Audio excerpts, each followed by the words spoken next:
o universo, em todo o seu espaço e tempo, sua matéria e energia, governado por leis e constantes físicas cuja origem permanece um mistério para os cientistas. Revela-se diante de nossos olhos com beleza magistral, enigmas intrigantes e sofisticado conhecimento. Descobrir a natureza e a dinâmica das interações no espaço é uma tarefa complexa e intrigante, que nos desafia a ir muito além de nós mesmos, além da nossa lógica, das fronteiras do nosso planeta, do conhecido e do observável.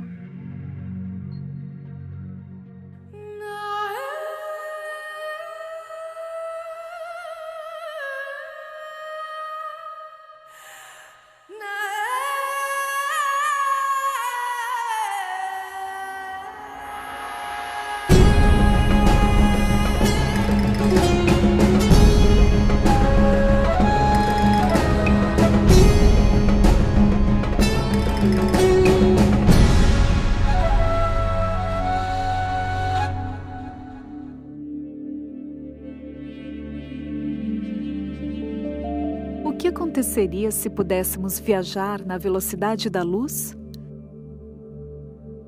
Esta foi a pergunta que fez um jovem de 17 anos, Albert Einstein, que em 1905 realizou um dos avanços científicos mais importantes da história, mudando para sempre a nossa maneira de conceber o espaço, a energia e o tempo, todos matérias-primas do universo.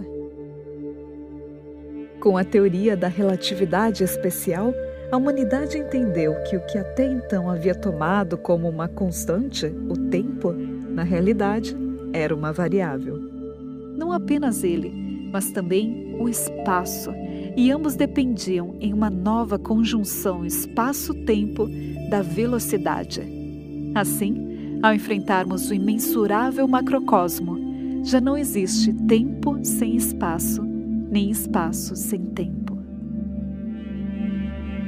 Na teoria da relatividade de Einstein, ele estipulou que a velocidade limite no universo é a velocidade da luz no vácuo. Nada viaja mais rápido que a velocidade da luz, aproximadamente 300 mil km por segundo. Ou seja, essa luz que nós estamos vendo dessas galáxias, desse ponto escuro do céu, ela viajou até nós nesta velocidade. Quando você pega essa velocidade e compara com o desvio para o vermelho dessa luz que ela sofreu por conta da distância e do deslocamento, você chega a valores de tempo absurdamente grandes. Aí vem os bilhões de anos que se fala da existência do universo. Por que você fala que o universo tem bilhões de anos? Porque a luz mais antiga que nós conseguimos ver tem um desvio para o vermelho limitado pela velocidade da luz, que dá um tempo de tantos bilhões de anos para ele chegar aqui. Na teoria de Einstein, muitas coisas parecem não se encaixar em nossa compreensão lógica. E uma das questões mais intrigantes é o tempo. O que é o tempo no espaço? Pode o tempo, conforme nosso vão entendimento, ser modificado? Poderiam certos eventos ocorrer para além dos limites do tempo? Digamos que nós vamos viajar para a estrela mais próxima da Terra, Próxima Centauri. Ela está a 4,3 anos-luz da Terra. Isso significa que a velocidade da luz, você leva 4,3 anos para chegar lá. A velocidade da luz, 300 mil km por segundo, multiplicado pelo número de segundos que tem num ano, vezes 4,3, você chegou à distância que essa estrela está da Terra. Essa é a estrela mais próxima que nós temos.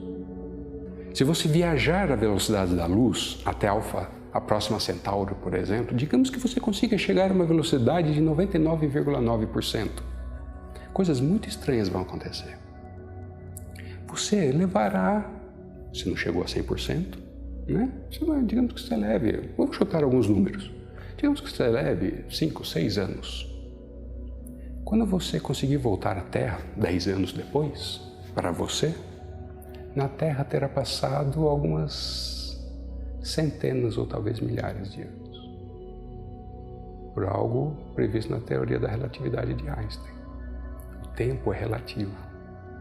Quando você está longe da matéria ou uma grande velocidade, o tempo passa diferente para você do que para a pessoa que ficou na Terra. Os astronautas que viajam no antigo ano espacial, na estação espacial, sofrem esse efeito. Mas por conta do tempo muito pequeno que eles estão lá, não é possível. O desgaste fisiológico, por estar sem a gravidade, os raios cósmicos, produzem um efeito muito grande no organismo deles para você poder mensurar esse tempo a mais. Ou a mudança no relógio biológico deles para menos. Se você coloca um relógio de alta precisão num jato supersônico que vai viajar a uma velocidade muito grande, próximo da superfície da Terra, você consegue medir efeitos de dilatação do tempo. Então o relógio vai atrasar, mesmo sendo um relógio extremamente preciso, né? Mas ele vai atrasar em relação a um relógio que está parado, simplesmente porque ele foi acelerado e entrou em movimento e depois volta lá para o aeroporto. Então você mede esse efeito.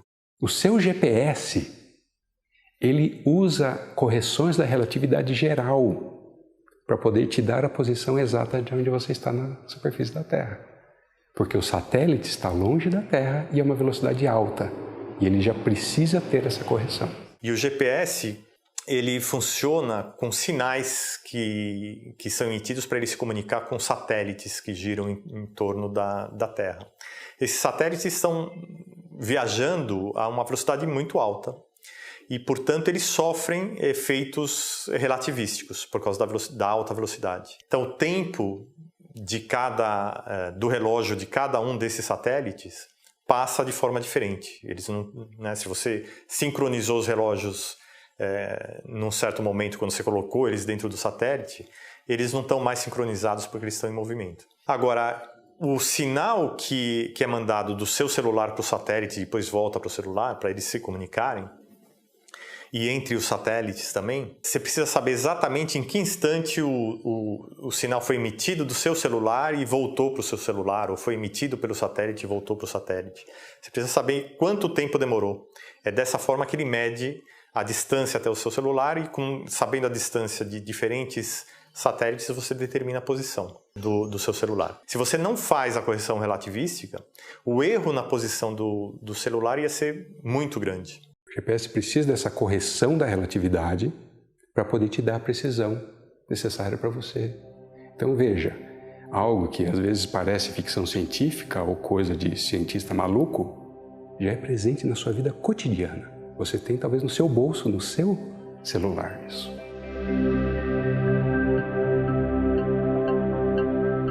Uma das 4 forças fundamentais do universo é a gravidade, que até o século XX era compreendida pela perspectiva de Galileu e Newton de que os corpos celestes exerciam uma força invisível que provocava uma atração entre eles.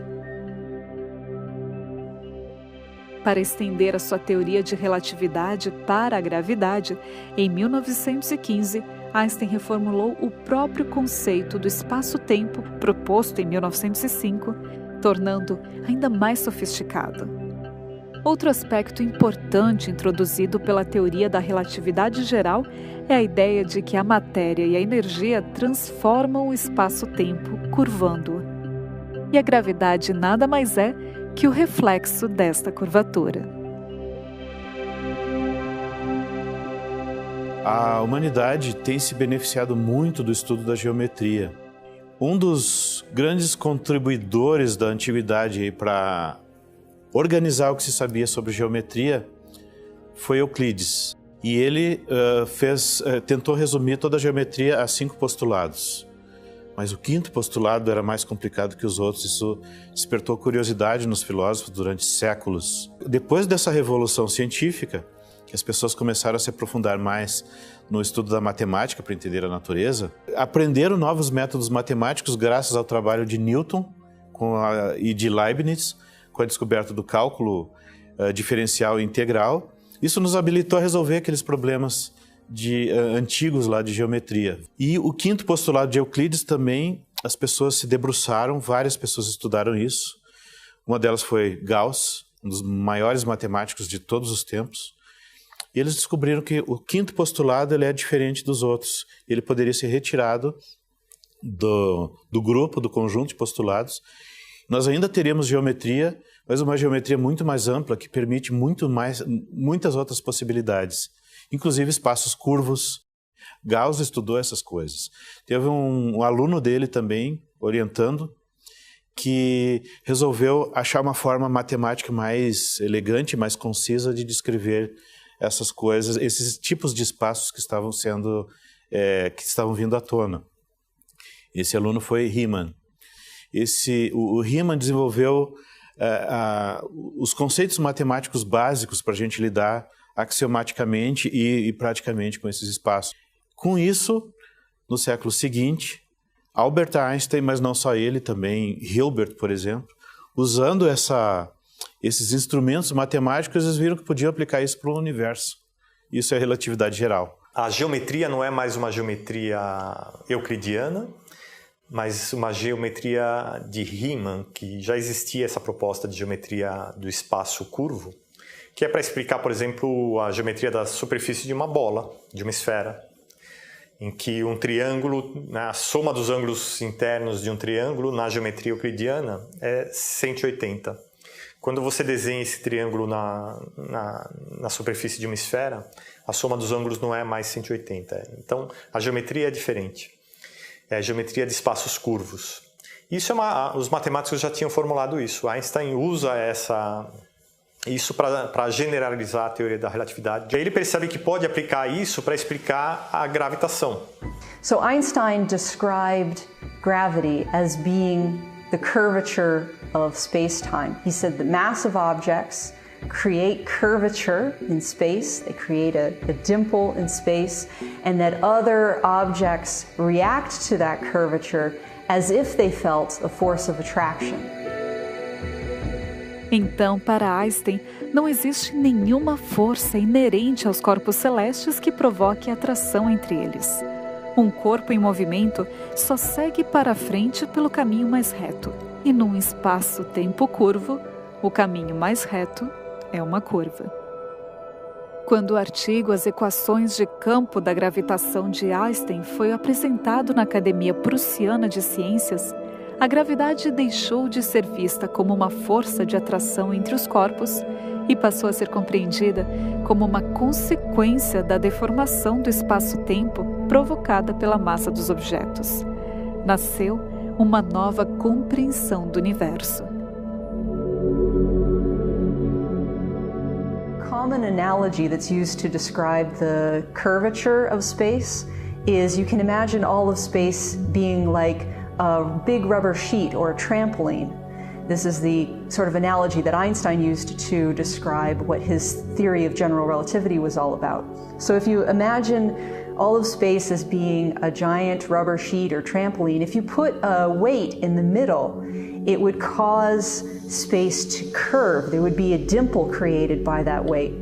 Then anything else in the vicinity, roll a marble along the surface of the trampoline, is going to be drawn towards that dip, just like a planet would be orbiting around the sun. It's drawn around the sun because of the curvature of space. Now, of course, this isn't a perfect analogy because space is really three-dimensional and we're using a two-dimensional surface to describe it, but it kind of gives you the idea.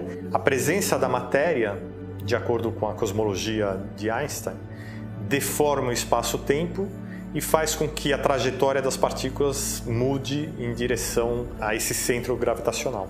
Isso explicaria toda a gravitação e realmente explica vários fenômenos, inclusive as ondas gravitacionais que foram recentemente observadas. So if this object that's causing the curvature, if that object were to change, then the curvature would also change. But another thing that Einstein said is nothing can happen faster than the speed of light, so that change in the curvature propagates outward in a wave, just like the ripples on a pond. And gravitational waves are those ripples in space itself. So when a gravitational wave passes by, it actually compresses and stretches the distance between objects, but these waves are really, really faint. And the strongest gravitational waves that we think arrive at Earth and that were measured recently by the LIGO detectors changed the distance along the detector's arms, and these detectors have arms that are 4 kilometers long, by 1/10,000th the diameter of a proton. So these gravitational waves are very, very weak, which is why we don't experience them in everyday life. Todos os corpos em movimento curvam o espaço-tempo, provocando ondas, que, assim como as ondas do mar, viajam levando informações sobre esse movimento distante. A comprovação dessa teoria abre novas janelas para o conhecimento, desafiando os cientistas a medir aquilo que não se pode ver, mas sentir. Gravitational waves will hopefully teach us a lot about the universe. One of the ways in which we hope to learn more is we hope that the gravitational waves will give us information on how many objects there are out there that can produce gravitational waves, how many black holes are in the universe, where are they distributed, how did they form. With this more recent measurement of gravitational waves, we were able to figure out how large the black holes were that were orbiting each other. We were able to find out what was the size of the black hole that was resulting from their combination, because the two black holes combined with each other to form a larger black hole. And so then we were able to figure out how big was that final black hole. But then we were able to combine that knowledge with models of how stars live out their lives, how they use up the gas inside them with their fusion, and we were able to then also figure out some things that we didn't know before exactly in regards to how much mass do the stars use, how much do they keep, how much in the later state, because in the later stage of a star's life, it swells up and it gets very puffy, and it blows away a lot of its outer layers. But we were able to tell then how much matter did these stars have to keep in order to form a black hole of the size that we saw. There are two classes of black holes, basically. Those that arise by the death of a star, so the most massive stars, let's say those that are at least 80 times our Sun in terms of mass, they will explode as a supernovae. From this explosion, you can have different destinies that are basically regulated by this type of stars you do have. You can destroy everything, leaving a cloud of gas. You can create a neutron star, a pulsar, what is called a pulsar, or you can create a star mass black hole. And there are several spread in our galaxy. Then there is a completely different class, which are supermassive black holes. Supermassive black holes have a mass that goes from 100,000 solar massive to 10 billion solar masses. These are monsters. These monsters are located in the center of the galaxies. So, for example, our galaxy has its own monster, which is about 3 million solar masses. Now, what is fascinating about supermassive black holes is that sometimes they get active, they want to grow, they are greedy, they want to eat a lot, and they start to accrete mass from their surroundings. And this this accretion process, you have to manage huge amount of gas that at 1/3 of speed of light fall into the black hole. This gas has a lot of friction, and friction produce heat the gas and produce light. So we can see this light, so-called active galactic nuclei. Normally we know black holes are there because we see things around the black holes. We see matter falling into the black holes, or we see stars that are orbiting around the black hole, and we know that something really big and really dense is where the stars are. But this is the first time that we've seen something from the black holes themselves. So this is the first time we directly measured black holes, or the effects that black holes have. And it told us something we didn't know about black holes before, in that we think that most of the black holes in the universe are created by the deaths of very massive stars. But it was believed before this discovery that most of these black holes would be just a few times the mass of the sun. But the black holes that we observed were around 30 times the mass of the sun. And this is really exciting because it tells us something about these massive stars and how big the black holes are that they can produce. Num buraco negro, a força gravitacional é tão grande que nem a luz consegue sair. Então ela fica restrita num certo volume, que é chamado horizonte de eventos. Qualquer objeto que ultrapasse esse horizonte de eventos, se aproxime do buraco negro a uma distância menor do que o raio desse horizonte de eventos, ele é capturado por esse buraco negro e não sai mais. Depois se observou que existe um tipo de radiação que é chamada radiação de Hawking, porque foi Stephen Hawking quem descobriu isso, essa possibilidade, e depois foi observado experimentalmente, que o buraco negro na verdade emite radiação através de processos que ocorrem na superfície desse horizonte de eventos. Então tem processos lá que produzem partículas, e essas partículas elas não entram no buraco negro, mas vão na direção oposta. E é possível então observar essa radiação. Mas aquilo que está lá dentro do buraco negro não consegue escapar. Descrever o que acontece aí dentro, ninguém consegue. Exatamente porque é uma singularidade. Aí o espaço e tempo devem desaparecer, né? Se for realmente um ponto. A gente descobre matematicamente, por exemplo, que buracos negros eles podem ter ao redor, na cintura deles, vamos dizer assim, no equador deles, pode ter uma região em que o tempo, ao invés de fluir do jeito que a gente está acostumado, ele flui no sentido como se o tempo orbitasse aquele buraco negro, e a gente poderia entrar lá, em princípio, e sair no passado, né?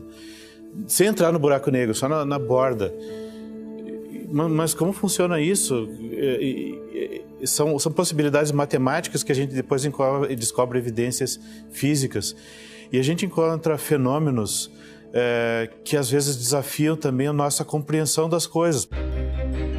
Quando Einstein escreveu a teoria geral da relatividade, ele acreditava firmemente que o universo era estático e incluiu em suas equações uma força misteriosa, atualmente chamada de constante cosmológica. Pouco depois, declarou que a concepção dessa força foi seu maior erro científico. Mas os anos se encarregaram de mostrar que seu maior erro foi pensar que ele havia se equivocado.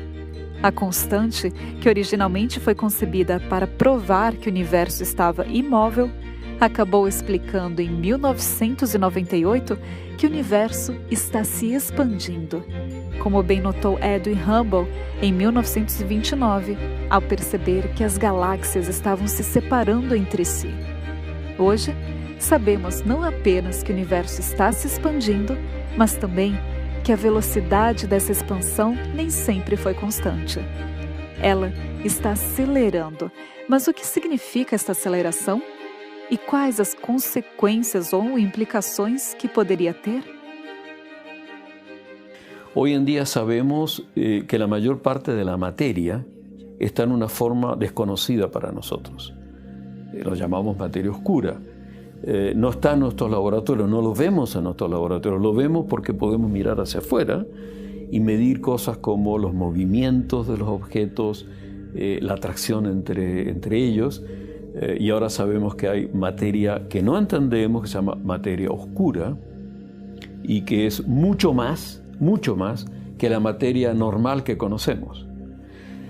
También sabemos que el universo se está expandiendo en forma acelerada, y cuando hay aceleraciones hay una fuerza. Y esa fuerza tiene una cantidad de energía que es la mayor parte de la energía del universo, pero no sabemos lo que es. It's something we know that it exists because we see the effect of such a force, of such an energy, which basically is pushing the universe to continue to expand. So it's something that we see, we can measure it, we can measure its effect. But if nature, what is it? What kind of force is it? Which is the origin of this energy, dark energy, is unknown. And it's something probably devoted to the next generation of astronomical instruments and to the current and next generation of accelerators on the Earth. So particle physics and cosmology. Lo lindo de la ciencia es que está lleno de sorpresas. Ahora, uno tiene que aceptar que la ciencia quizás nunca responda a todas las preguntas, sino que siga introducindo preguntas nuevas à medida que nosso conhecimento aumenta. Foi em uma lousa, com alguns pedaços de giz, um grande talento e muita ousadia, que o universo adquiriu um novo brilho.